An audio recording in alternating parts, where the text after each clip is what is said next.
So this is my submission for HackSMU 2020. It is a product called Instareview, which takes a photo and gives you back a score, telling you how well that post would perform if it was on a public profile. Likewise, with a video, it will tell you which frame is the best one to select as the cover for that video.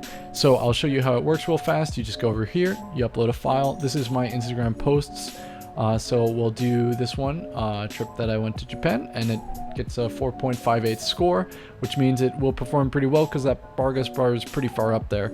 But this photo didn't do that well, and as you can see, it also, it's not the greatest score. But also that video feature, so I have this MP4 file, and it will tell me which frame will be the best to use.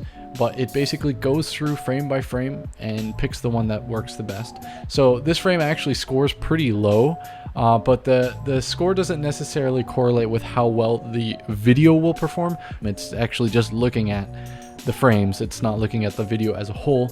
So this actually mostly tells you which frame is the best by what margin.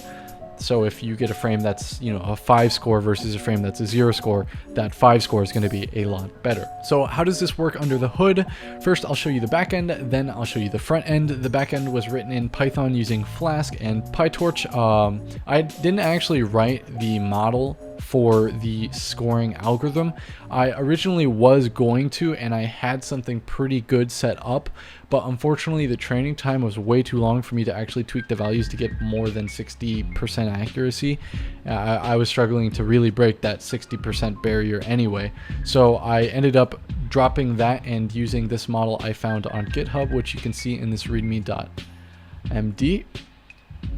So this is the GitHub repo. It's in the README. You can click on that link down there.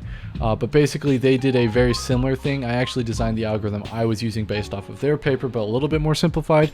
But inevitably, I couldn't get it to work. So I also just didn't have time to train it. So I used their model, which was already pre-trained on a bunch of Instagram posts from China. So it worked pretty well there. So I'm using that. And so what happens is that I have these two routes, one for images, one for videos. It talks to PyTorch, it creates the model, evaluates the model, and then it generates a response that predicts based off the image in the model, and then it will just do some API stuff, and then it'll return that as a response. Likewise for the video, it will take a video and using OpenCV, it will capture that video, and then depending on how many frames, so right now I train it off of 20 frames.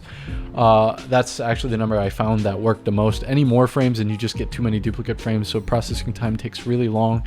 It steps through, collects the frames, it trains them, evaluates it, finds the best frame, and then it encodes that as a base64 string, and it sends that back as a response to the front end. So speaking of front end, here's the front end. I wrote it in React. I have never used React or actually any of these. I haven't used PyTorch or Flask or React or axios, but it took a little bit of learning, but I got it. So right now I have this rating component, which is this right here. It will display the rating, and then the upload component is just this right here, which has the rating component in it down here. I think. Yep, there's the rating, and this is inside.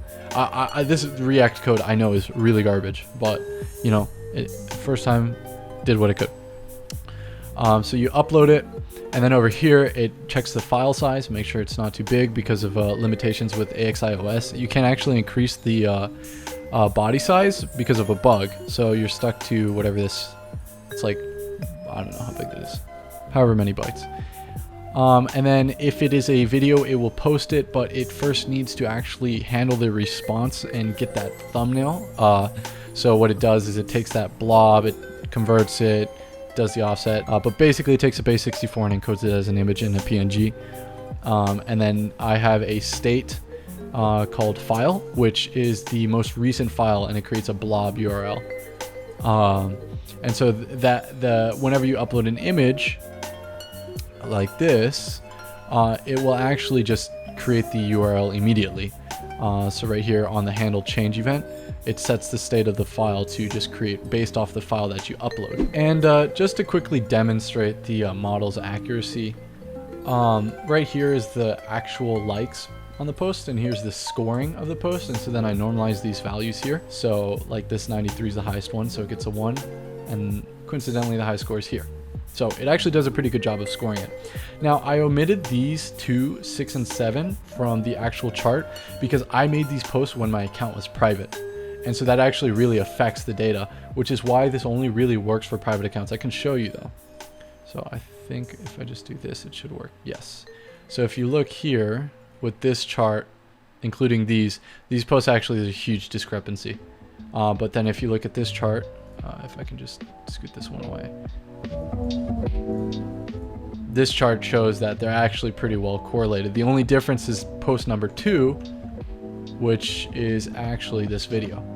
So as you can see, videos don't score very well with this model, but everything else seems pretty close. So essentially this project that I've made is really just a front-end, back-end API and front-end for this model. And I made it robust so you can do the videos. That wasn't a feature of the model. The model only evaluates images.